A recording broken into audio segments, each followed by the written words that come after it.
Hello friends, welcome to the channel. आज का topic है एपिप्लोइक फोरामेन। ये पेरिटोनियम का ही पार्ट है। हमने एब्डोमेन की सीरीज़ स्टार्ट की थी जिसमें पेरिटोनियम हमने सबसे पहला चैप्टर उठाया था, क्योंकि वो ज़्यादातर स्किप कर दिया जाता है। तो जो एपिप्लोइक फोरामेन है, पहले हमको ये जानना है कि हम इसको किस तरीके से देख रहे हैं, हम इसको किस वे में देख रहे हैं। ठीक है, तो एपिप्लोइक फोरामेन को हमने यहाँ पे जो सुप्राकोलिक की ट्रेसिंग पढ़ी थी, सुप्राकोलिक ट्रेसिंग है। अगर हम इसके डायग्राम को अच्छी तरह से जानते हैं तो हम इसको ईजिली समझ सकते हैं। तो देखिए, हम केवल यहाँ का पार्ट देखेंगे एपिप्लोइक फोरामेन में। ये हो गई हमारी एंटीरियर साइड और ये हमारी होगी पोस्टीरियर साइड। ठीक है, तो अब यहाँ पे हमको क्या दिख रहा है, यहाँ पे इन्फीरियर वेना कावा दिख रही है और यहाँ पे क्या होगी T12 वर्टिब्रा।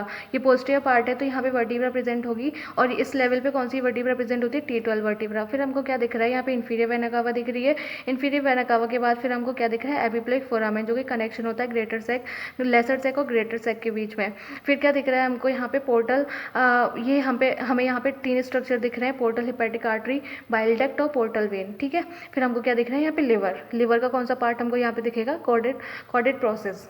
तो यही चीज़ हमने, ये एंटीरियर है और ये पोस्टीरियर है। तो अब हम इस चीज़ को यहाँ पे अगर देखें तो एंटीरियर और पोस्टीरियर थोड़ा इस तरीके से आ रहा है। अगर हम इसको ऐसे देखेंगे तो वही चीज़ हमको यहाँ पे दिखेगी।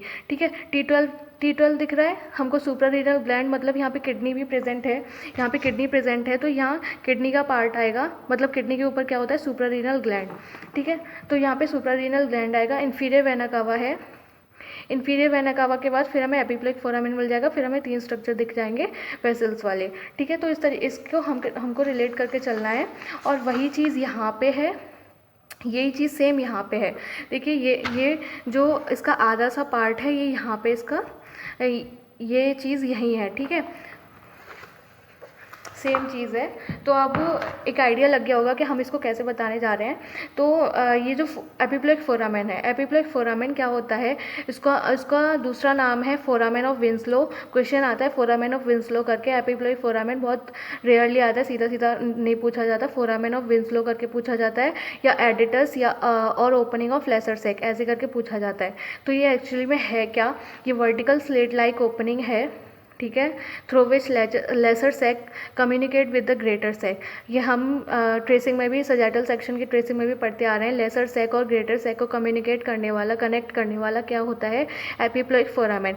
जो फोरामेन है वो सिचुएटेड होता है बिहाइंड द राइट मार्जिन। हमने यहाँ पे पढ़ा था कि ये राइट मार्जिन बनती है, सुप्राकोलिक ट्रेसिंग में हमने पढ़ी थी कि ये राइट, मतलब यहाँ पे फ्री मार्जिन बन जाती है, मतलब यहाँ पे कुछ स्ट्रक्चर प्रेजेंट नहीं होता, ये किसी से बाउंडेड नहीं होती, यहाँ पे एक फ्री मार्जिन होती है। जबकि और स्ट्रक्चर्स हम देखेंगे तो यहाँ पे स्टमक और जो स्प्लीन होती है वो सारी बाउंडेड होती है, ये एक फ्री मार्जिन बन जाती है। तो foramen is situated behind the right free margin of lesser omentum at the level of T12 vertebra.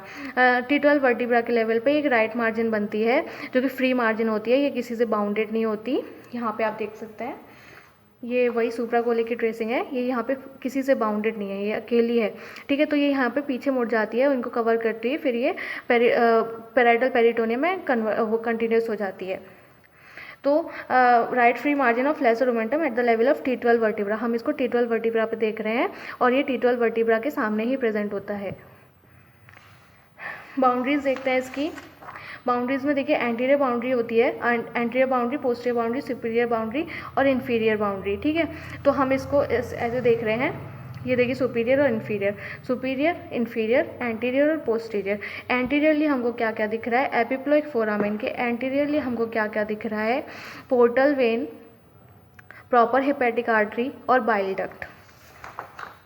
Proper एक तो राइट फ्री मार्जिन हमको दिख रही है और portal vein, proper hepatic artery, portal vein और बाइल डक्ट। ठीक है, अब यहाँ पे देखिए इसके पोस्टीरियरली क्या क्या दिख रहा है, suprarenal gland, inferior vena cava, suprarenal gland और T12 वर्टिब्रा। एपिप्लोइक फोरामेन के पीछे क्या दिख रहा है, पोस्टीरियरली क्या दिख रहा है, inferior vena cava, suprarenal gland और T12 वर्टिब्रा। तो यहाँ पे inferior vena cava, suprarenal gland और T12 वर्टिब्रा। सुपीरियरली हमको क्या दिख रहा है, कॉर्डेट प्रोसेस। इन्फीरियरली हमको क्या दिख रहा है, ड्यूडेनम और हेपेटिक आर्टरी। यहाँ पे हम देख लेते हैं, सुपीरियरली हमको दिख रहा है कॉर्डेट प्रोसेस, इन्फीरियरली हमको क्या दिख रहा है, इसकी ड्यूडेनम है इन्फीरियरली नीचे की तरफ, और है ना प्रॉपर हेपेटिक आर्टरी हमको दिखेगी यहाँ पे। ठीक है, तो ये था हमारा एपिप्लोइक फोरामेन के बारे में। ये सुप्राकोली की ट्रेसिंग में आपको ईजिली से दिख जाएगा, ठीक है।